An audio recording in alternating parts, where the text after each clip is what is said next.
Øh, Mit navn er Marie. Jeg går på biologi B-Flex. Og her til modul 4, der er der blevet bedt af mig, at jeg skulle forklare nogle forskellige figurer. Her ses der en figur 1, som er et billede af en DNA. Der er så blevet zoomet ind på en af nukleotiderne her, og det er den, vi ser herovre på venstre side. En nukleotid består af fosfatbindinger og nogle dehyglobosebindinger. Det er en form for sukkerkonsistens. Jeg kalder det sukkerstof. Imellem dem, altså selve i bogen forklarer det som en ribstige. Så dihydrose og fosfat, det er altså dem, der holder sammen på trinene. Gelænderet. Og selve trinene, det består af kvælstofbindinger. Der findes 4 forskellige. A står for adrenin, nukleotid, bare adrenin.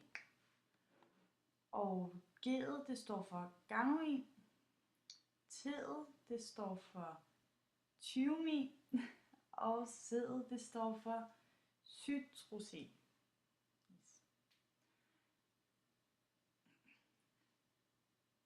Imellem de forskellige kvælstofbindinger, der ligger der en hydrogen, og det binder simpelthen de 2 kvælstoffer sammen. Og man kan ikke bare passe hvilken som helst kvælstofbinding sammen. Det skal være A og T passer sammen, og G og C passer sammen. Næste del af min opgave, der skal jeg forklare om figur 2. Her ses vi en replikation, og det vil sige, at hvis der for eksempel er der en bestemt del af genet, DNA'et, man gerne vil undersøge, så kan man spalte det i 2, så man får det ud i mindre bidder. Sådan man gør det, er at ved en vis temperatur, så vidt jeg husker, er det 95 grader Celsius, vel mærket, der begynder DNA'et at dele sig i 2. Det ses vi herover. Når man har delt DNA'et i 2 strenge, som ligger over for hinanden, så køler man DNA'et og væsken ned igen, og tilsætter nogle primer i den væske, DNA'et nu ligger i, for det meste vand. Den binder sig så til de forskellige kvælstofbindinger ved 55 grader.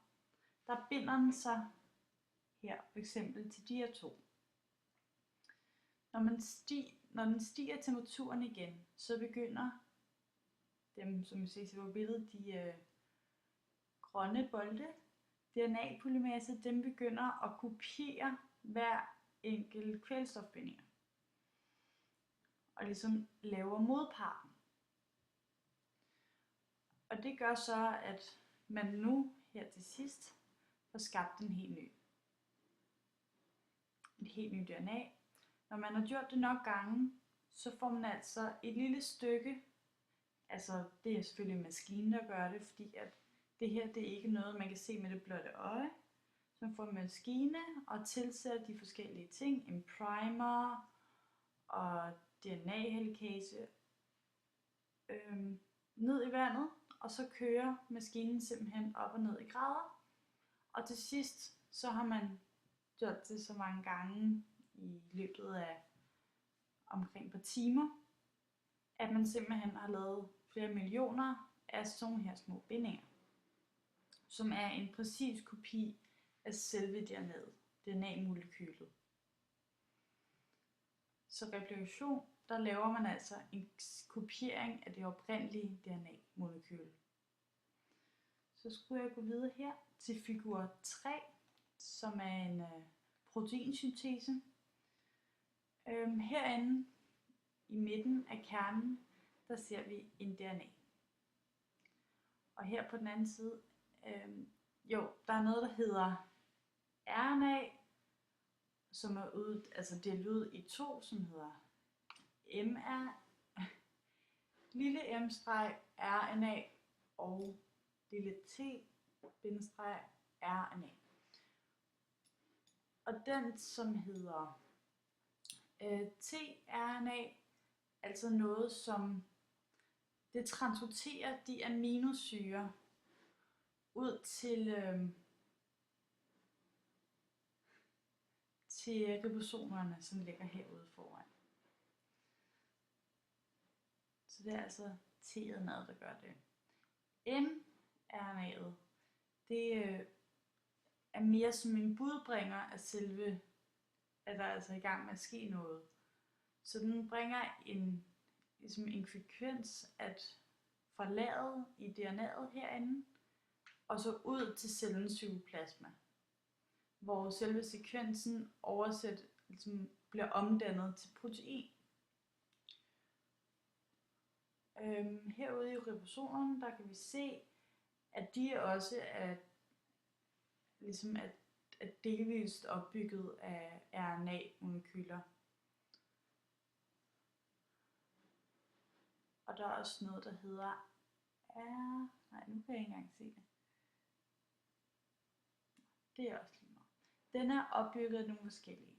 Det her skal ses som en form for samlebånd, at tRNA'et kommer med de forskellige, og så bliver de placeret over for den rette kvælstofbase, så det danner et kvælstofbasepar hernede.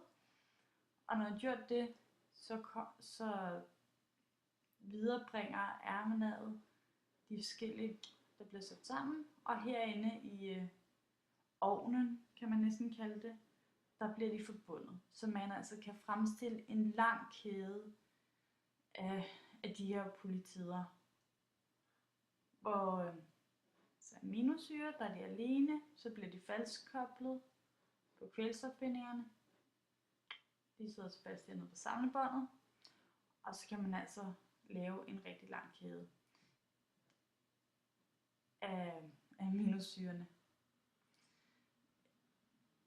Når selve kvælstofbindingerne er blevet brugt, så bliver de smidt ud igen, transporteret væk igen, og derfor er det sådan en evig cyklus, hvor man bare kan lave bindingerne så langt, så der ikke er flere aminosyrer. Det er fantastisk smart. Og det var det.